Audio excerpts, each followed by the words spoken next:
Am I in the right Yeah, you're angle? good. You're good. We're live. We're live. So welcome back to Training Talks episode 8 now it is. I'm here with Ebony today. We're just going to talk about the barriers that you can come across being a mum. Obviously, I'm not a mum, but Ebony is. So we're just going to have a bit of a chit chat with Ebony today and sort of catch up as well. So how are you? Yeah, I'm good, thank you. Life is good. Everything's good. Finally feel like I'm actually, this is coming at a good time actually, because I finally feel like I've got that balance of life starting to come into play.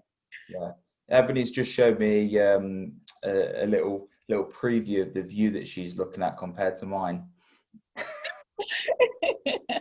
Yeah, it's a good view, not gonna lie. It makes working so much easier because you just sit here and whenever someone annoys you, just go, ah. Jealous. But yeah, if you just want to introduce yourself first of all, if that's all right. Well, so my name's Ebony. I am an online coach. I started off as a personal trainer. I had a few clients online, but the majority of my clients were face-to-face in the gym until COVID hit. And then obviously was forced to go fully online. And I've got to say it was kind of a blessing in disguise for me because it went really well. I've been able to help more people. It's enabled me to move abroad. So now I'm doing the same thing over here. And yeah, it's going really, really well. And I specialize in helping women get more confident and improve their relationship with food and get the body that they want. Fantastic. Good intro. You practiced that. I didn't actually. I'm just a celebrity, so I'm just no. Okay. But it's true that sorry, go on. No, I was just going to say, obviously, when you move to another country, I've now got like almost a bit of a script. I've been repeating myself. Every person I meet, they're like, so what do you do? And I'm like, blah, blah, blah. So now I think it's probably just ingrained in my head. Meeting loads of people. It's been good, actually. Has it been easy or hard moving over there? Oh, she's broke. Social life best it's ever been. Sorry, broke up a little bit then.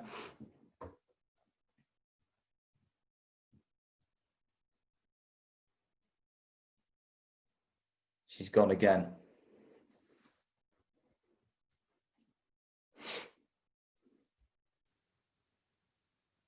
There we go.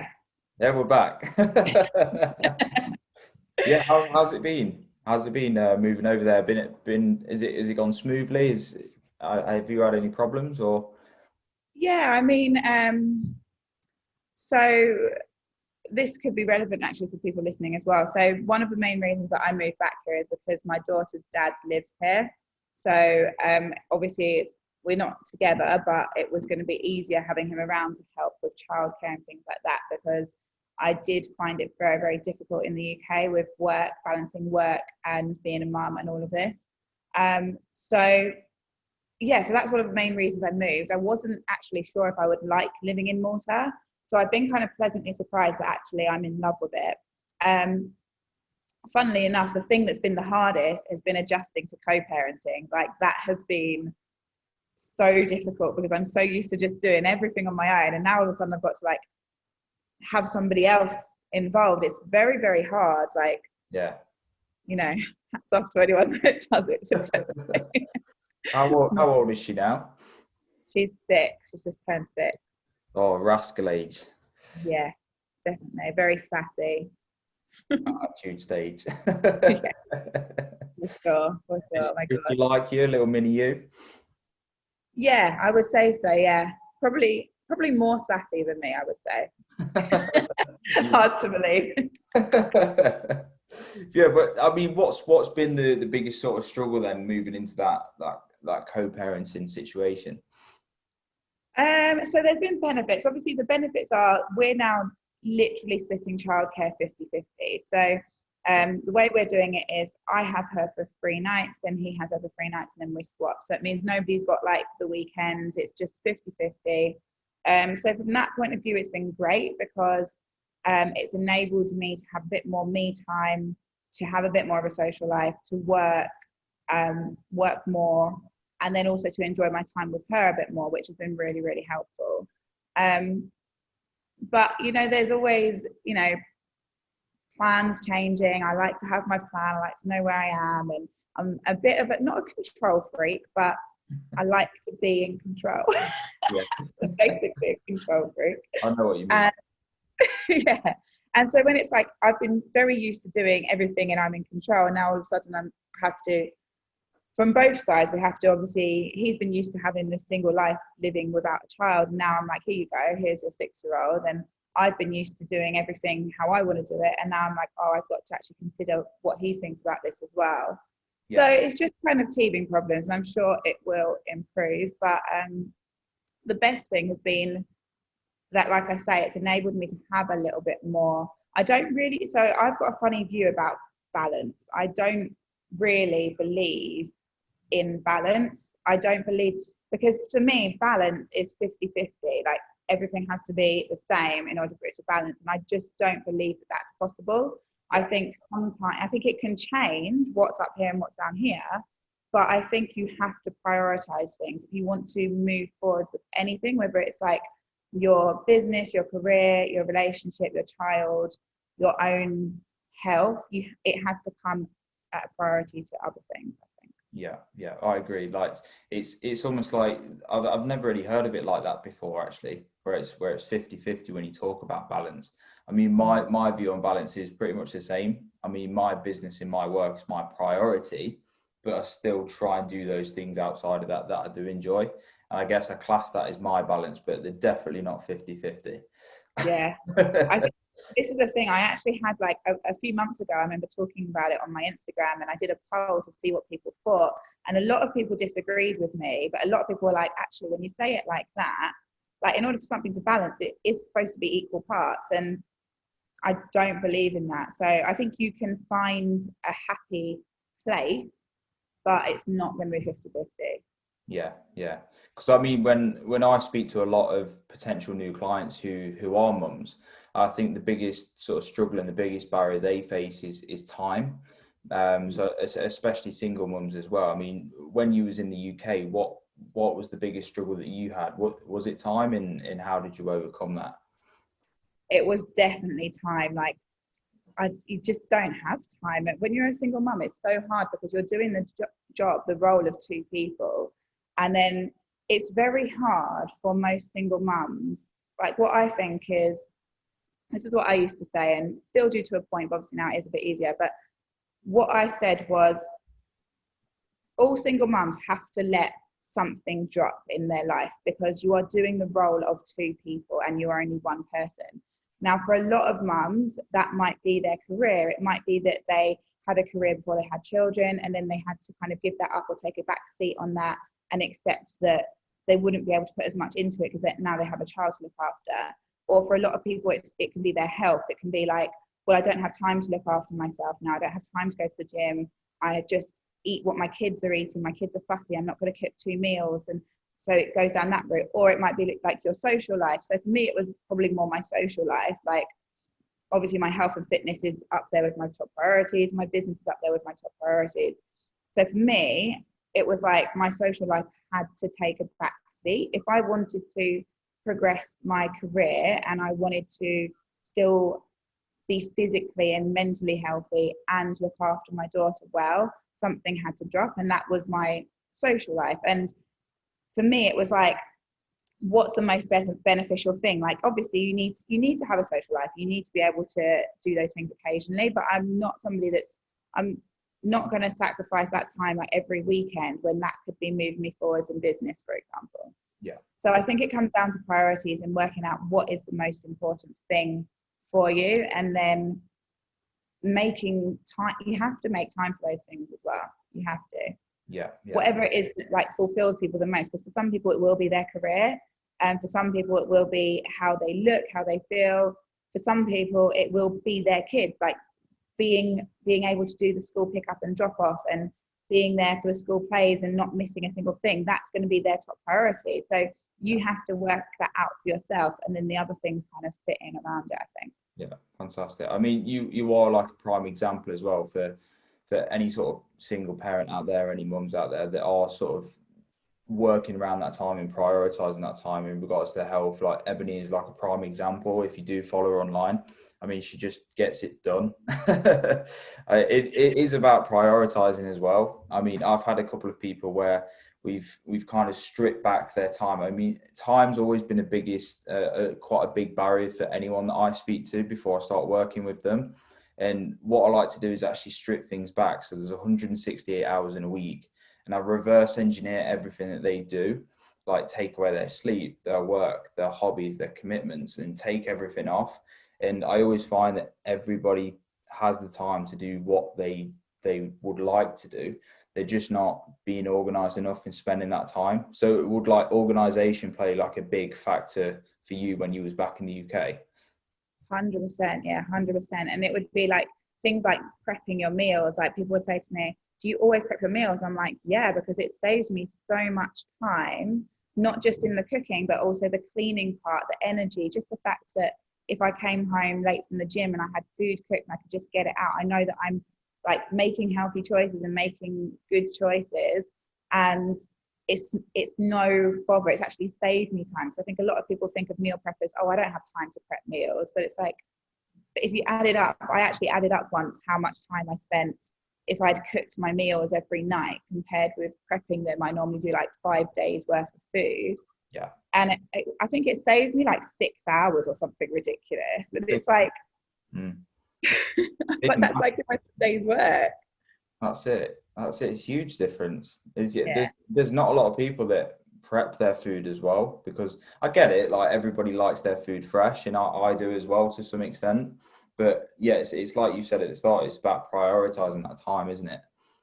Exactly. And yeah, that's always what it comes down to, is like, what could I be doing this time better? If it's more important to you to have that meal freshly prepared, then that's fine. But then maybe you can make time, maybe you can save time somewhere else. So maybe it means watching less TV. I mean, I actually don't watch any TV at all. Like I haven't watched TV in, it's probably been about a year now. I tried last winter. Everyone kept telling me that I should. I was like, I'll give it a go.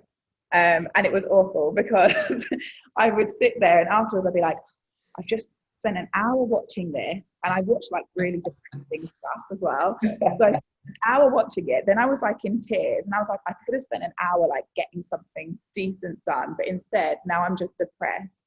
I bet it's not English where you are now anyway, is it? Or is it, do you have any English channels? I haven't even turned the TV on. Like I literally, I don't even know what I've signed up to. I think there was something included with the internet package, but yeah. I said like, I just give me the most basic TV thing, because I said I'm not going to use it. Cecilia, my daughter, watches Netflix, and we have like Prime Video. Yeah. But that's it. And she watches YouTube. Well, kids just obsessed with YouTube now, so. I'll get her watching this. I'll be like, Cecilia. I watch a little bit of Netflix, I'm not gonna lie, because it's when I do get to like the evening time, sort of 8:30, 9 o'clock, I do like to have an hour just to unwind a little bit before I go to bed. Otherwise I just can't sleep. What I found, if I go straight from work to bed, my mind's just like it's just ticking away and I can't get to sleep. So I do need that little bit of downtime in the evening. So Netflix is the one. Maybe I'll try it one day. I've tried, but I just see, for me that's not the case. Like I can work until, last night I worked until 11 p.m. and then I hit the bed and I was done. Like I'm very much like, I leave my work at my desk and then I can go. And I know a lot of people can't do that, and they do need that time to wind down. So it's like, there's no right or wrong answer. It's just whatever works for you. Yeah. And again, it's priorities, isn't it? Like if you need that time to wind down, then that is a priority for you. Like I say, for me, I just don't need it. And for me, it's actually more of a frustration because I feel like I've wasted time. It's not productive for me. So yeah. But I do have. Oh, she's gone again.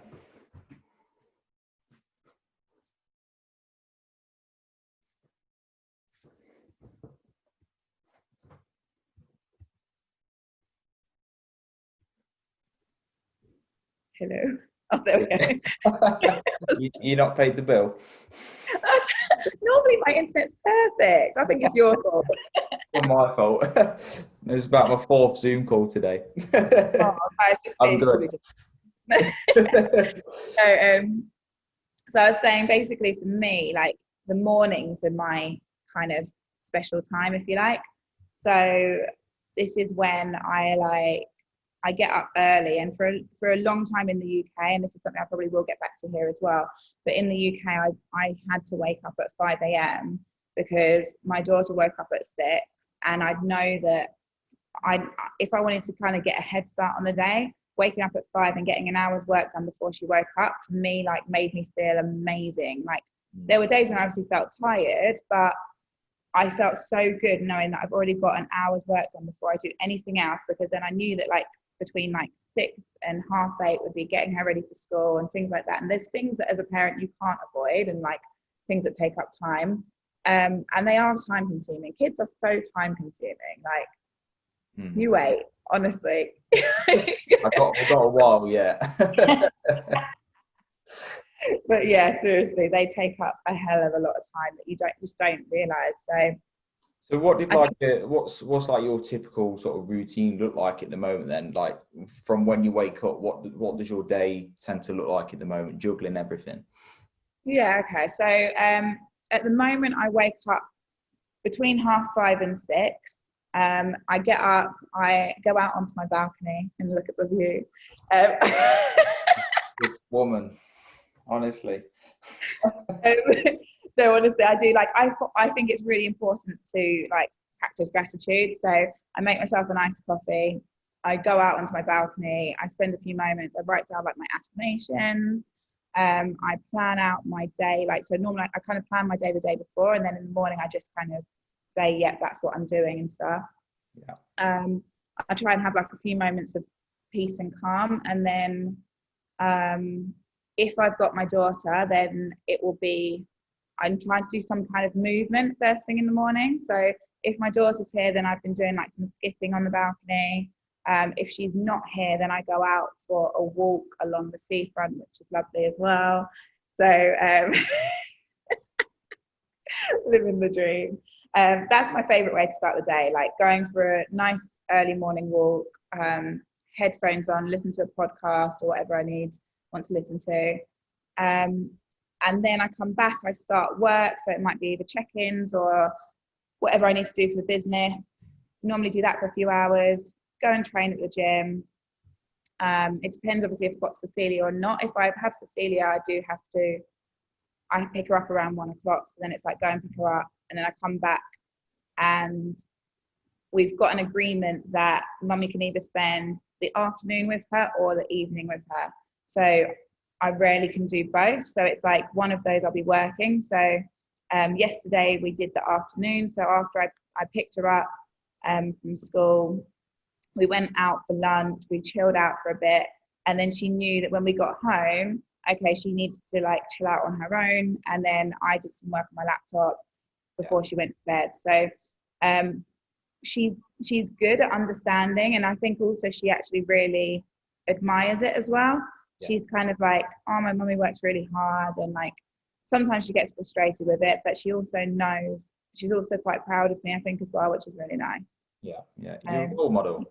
Yeah, I think so. I think it's important to like I like her seeing that she's, you know, she sees me at the gym and she's so proud of me. Like when she sees me lifting weights, she's like, my mummy's so strong. Like she loves it. She's like telling the world. She's just amazing. But yeah, I think it is important to set an example, and like even with regards to food as well, like we tend to eat a lot of the same things. Okay, there are some foods that she just doesn't like, and she just doesn't like them, and that's fine. But generally our meals are very similar. I prep them all together. She has a smaller portion. They all go in the meal prep containers. They go in the fridge. She loves it because when she's like, mummy, I'm hungry and I need food now, I'm like, here you go, it's ready. Like rather than being, hang on, I got to cook something. So yeah. But yeah, so, and then normally when she goes to bed, I'll normally do some more work, but it's normally more, unless there's something urgent I have to do, it's normally more chilled work. So it might be like Instagram posts, content, DMs, those kind of things, rather than like too much brain power. Yeah, got you. Very, very organized then. I like it. I love a routine.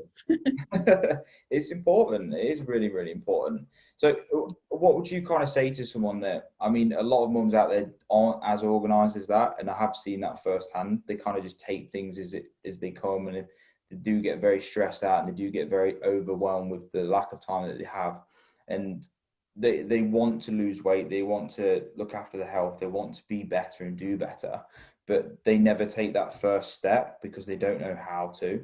So what would you say to someone in those sort of shoes, where they want to do something about their weight, they want to lose weight, they want to burn body fat, they want to look after themselves, but they're just too afraid to just take that step? What would you say to them? That's a good question. So I think the most important thing is to start by choosing one thing that's going to have the biggest impact. So, or actually, no, I'm going to take that back. Not necessarily the biggest impact, but the most achievable thing that's going to have the biggest impact. Because obviously, if they can't stick to it and they can't achieve it, there's no point choosing something that's going to be the biggest impact. Yeah. But I think choosing something that they know they can do that is going to help them move towards their goal is the biggest thing they can do. Start small, even if it's literally like getting up 20 minutes earlier, going for a walk, or going for a walk on your lunch, or going for a walk in the evening, like, or even if it's somebody that co-parents as well, like those days when your kids are with their dad, then you say, okay, I have to schedule something into my diary on these days for me. This isn't just going to be like work, it's not just whatever, it's something for me that's going to help me feel better. I think that's really, really, really important. And another thing I was going to say that's kind of slipped my mind, not very helpful. Oh yes, sorry. To keep in your mind that, first of all, you want to set an example to your kids, but secondly, you will be a better mum if you are looking after yourself. Like, this is such an important thing to remember. And this is what most of my clients say to me when they start, and they're the same as you. Like, they're like, oh, I really want to start, but I'm just busy. And maybe when so-and-so starts school, like, there is no right or wrong time, or there is no right time, actually. Like, you know, but like remembering that if you improve your own health, you're going to be in a better mood, you're going to feel fitter, you're going to be able to look after your kids better. Like, it all comes together. And then not only that, but you're also going to set an example to your kids as well. I think it's just so important to keep that at the forefront of your mind.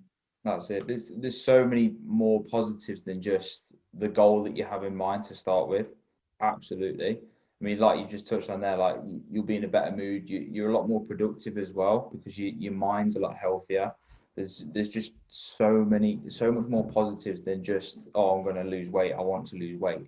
It's the bigger picture, isn't it? Looking after your health. I mean, there's only one body that you're living in. Like, you've got to look after it. Like, you put fuel in your car to get you places. You got to almost fuel yourself sometimes as well to get you places. I always use a car as an analogy, like, all the time. For anything that I use a car. Yeah. Yeah, well, it makes perfect sense. But it's the thing, like, you know, you take your car to the garage, you get it serviced, but people don't have that same approach with their bodies. So, and you've only got one body, whereas a car, you can get a new car, but you can't get a new body. Depreciates. You have flat tires. This car's a nightmare. Exactly, 100%. And it doesn't actually take too much time as well. I mean, the conversations I've had in the past, people think that you have to dedicate so much time to actually reaching your goal. I mean, I've got people who are just doing 20 to 30-minute home workouts 2 or 3 times a week, and that's it. So what's that? 1 hour and 30 minutes a week? It's exactly. really not a lot of time. I mean, how much time do you sort of spend? I know you spoke about your routine, but how much time do you spend, and how much time do your clients typically spend, like, training in the gym or at home? So, I mean, for me, I'm probably not a fair example, because obviously for me it is my life. Yeah. I was actually thinking about this the other day, because I do every now and then, I basically look at my diary, and I look at how much time I'm spending on different things, so I can see if I'm basically spending my time in the best ways, and if I can get it down somewhere so I can increase it somewhere else. And I was looking at the time that I spend going to the gym. I've just in the last couple of weeks started training 5 times a week, and before I was doing 4. But also I don't have a car, so it's a 15-minute walk to the gym. Imagine that in this heat as well. Like, I'm sweating by the time I get there. I'm like, ugh. I'd be able to bear it. So funny. But yeah, so obviously, so for me to go and train, I like to take my time, and I think this is because, like, although, like I said, my social life actually has gone up more because I'm making an effort, because I'm like, look, I'm on this little island, I need to make some friends. But for me, the gym is also a social thing. Most of the people I've met have all been through the gym, and it's my time for myself. Like, I don't watch TV. I would love to have a bit more time to read, and that is something that I'm starting to incorporate more. But so for me, the gym is like not just about physical fitness, that's also my like me time as well, which is really important. So Yeah, I probably spend, my sessions are probably between an hour and a half each session, and then I've got half an hour travel time on top of that as well. So yeah, and that's 5 times a week, so it does add up. It's probably like a good, like, what's that, like 7-8 hours or something, which does sound like quite a lot. But like I say, a lot of people will come home, they'll watch easily an hour of TV easily. That's just one episode before bed every night, and I don't do that. But in terms of, like I say, food and stuff, and obviously we know like nutrition plays such a massive part. The food side of things, really, if you start prepping and you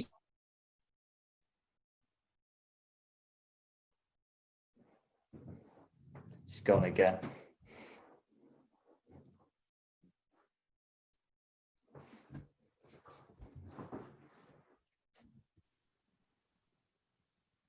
okay, There we go.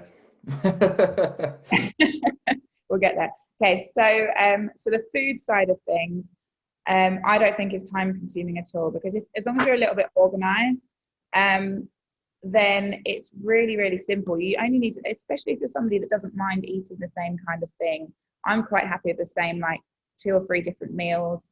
And I just find a few things that I like, I prepare them in advance, and then it's done. And now to the point where, like, now I'm a bit like, oh, I haven't prepped any food, and after this call I'm going to go to the gym, and then I'm going to be hungry afterwards. Now I'm like, and it actually starts stressing me out a bit, because I'm like, I'm going to have to cook when I come back. Like, I want it just there ready for me, because I know I'm going to be ravenous. So you get used to it, and it saves a lot of money as well, because I know a lot of mums worry about money, and honestly, my food bills when I started prepping dropped right down, because you're only buying things that you need, that you know you're going to eat in that week.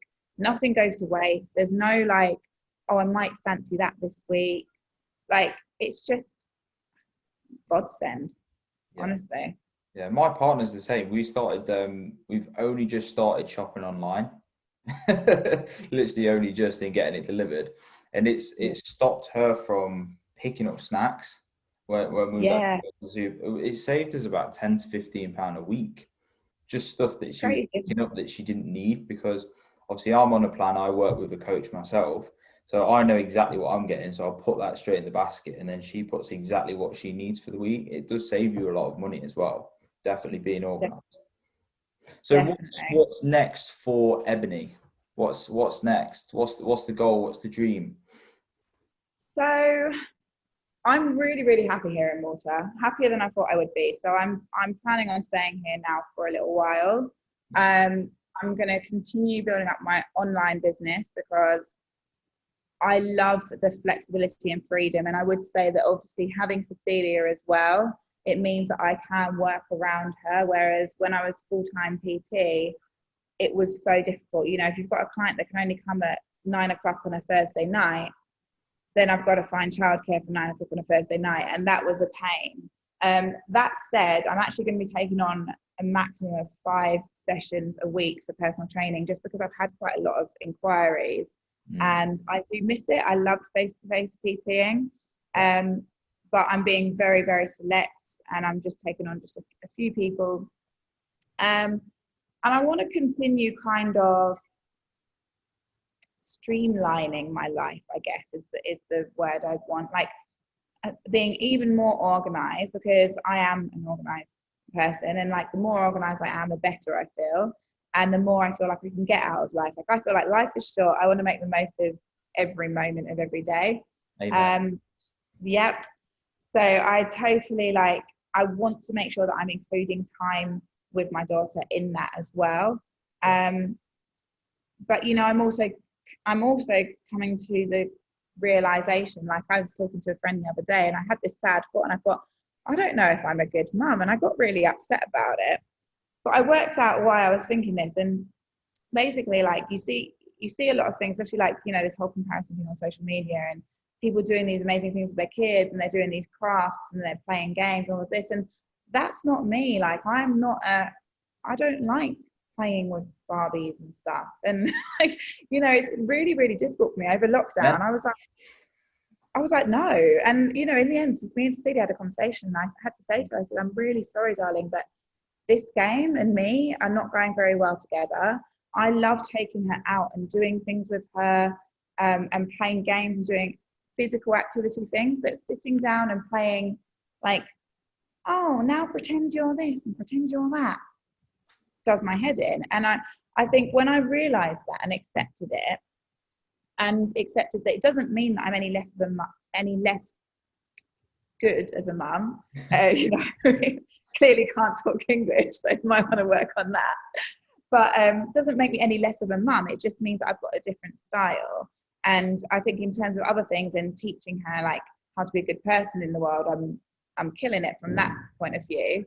But I think it's important to remember for any mums to not compare themselves to others, and to also make sure that they are doing things that they enjoy. Because if you have to sit there playing make-believe Barbies for hours and it makes you lose your mind, you're only going to resent the time that you spend with your children. You're only going to be more like irritable around them. So I think it's quite important to like have a little bit of boundaries, I guess, in terms of what you're doing with them. I've gone off on a bit of a tangent there. No, it's fine. It's good. It's good. But yeah, so I think for me, it's just building the business, doing more things with Cecilia, and just loving life, really. Yeah, awesome. Well, that's it. There's no instruction manual when you become a parent. No. I mean, I'm not a parent myself, but my sister's 10 years younger than me, so I kind of helped raise her. So I've got a little bit of experience in obviously raising kids, but it's like my mum and dad always used to say, like the biggest thing of being a parent is showing up half of the time. As long as you're there, as long as you're present, then that kid will always remember those times. They'll always remember those memories. And you doing things with Cecilia like all the time, she's going to remember all those things. She's going to remember that time that you spent on her own with you in the UK. She's going to remember like the times in Malta where you are at the moment. She's going to remember all these things. It's going to be awesome. Yeah, I hope so. I hope so. I hope she looks back and she's like, do you know what? I had a great childhood. Yeah, that's what better than me where I'm sat at the minute.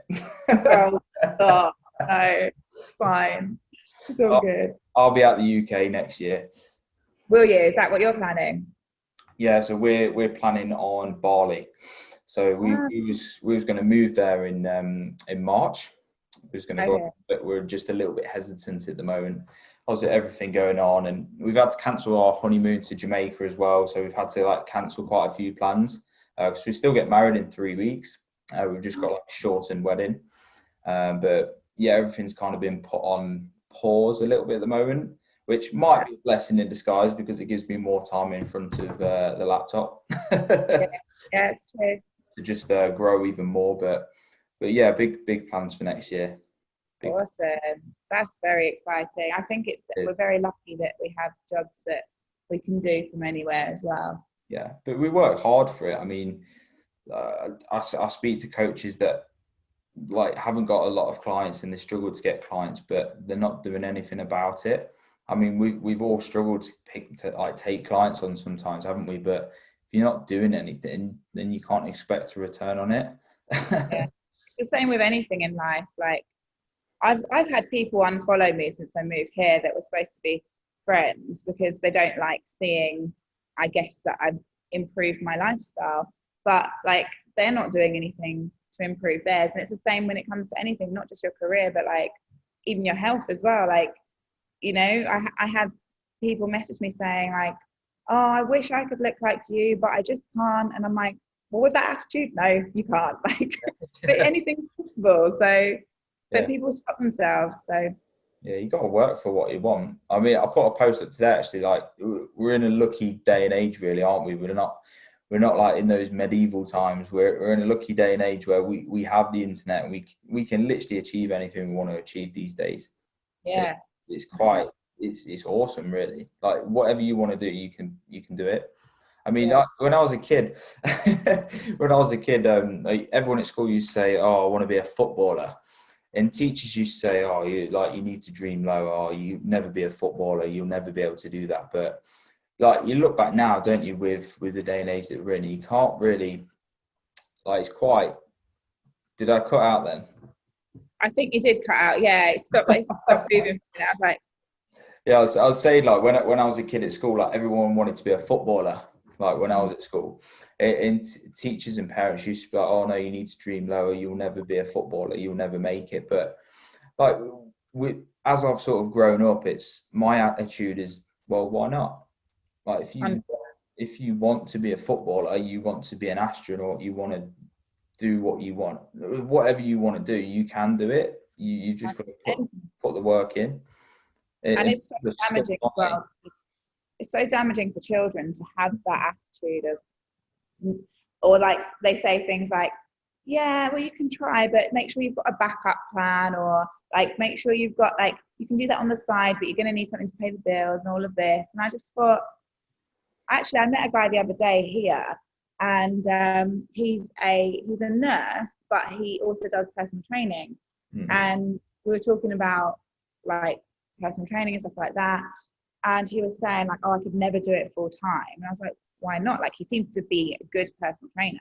I was like, why not? And he was like, oh, because it's just too temperamental. What if people want to leave and blah, blah, blah. And I was like, you can't have that attitude in life. Like, you really can't. If you want something, just go for it. Go for it. But yeah, his main reason for not doing it wasn't because he didn't want to. It was, he was like, oh, I like this. I'm employed by the government. I know that I'll always have a job. And I know, again, it comes down to priorities. And for some people, that's going to be more of a priority to know that they've got that safety. But for me personally, I tell you, with this whole COVID thing, I've never been more grateful that I am my own boss, because nobody can take my work away from me.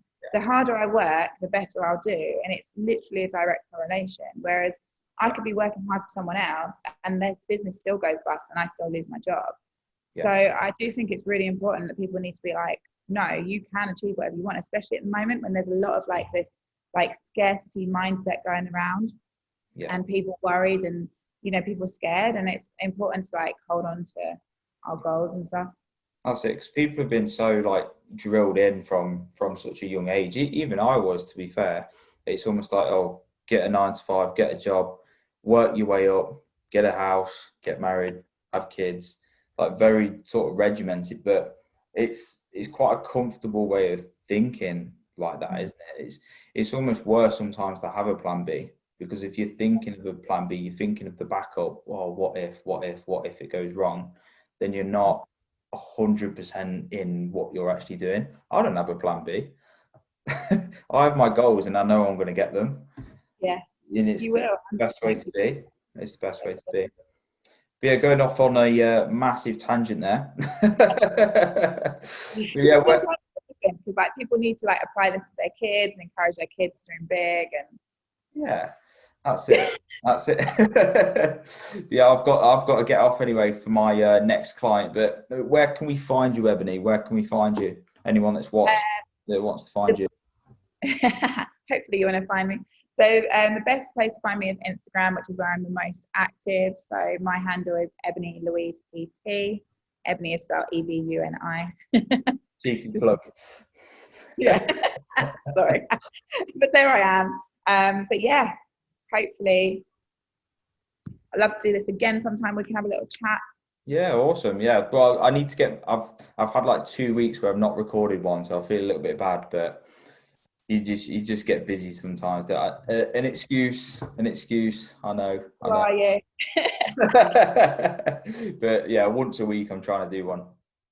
Yeah, cool. Now I'm trying to do something.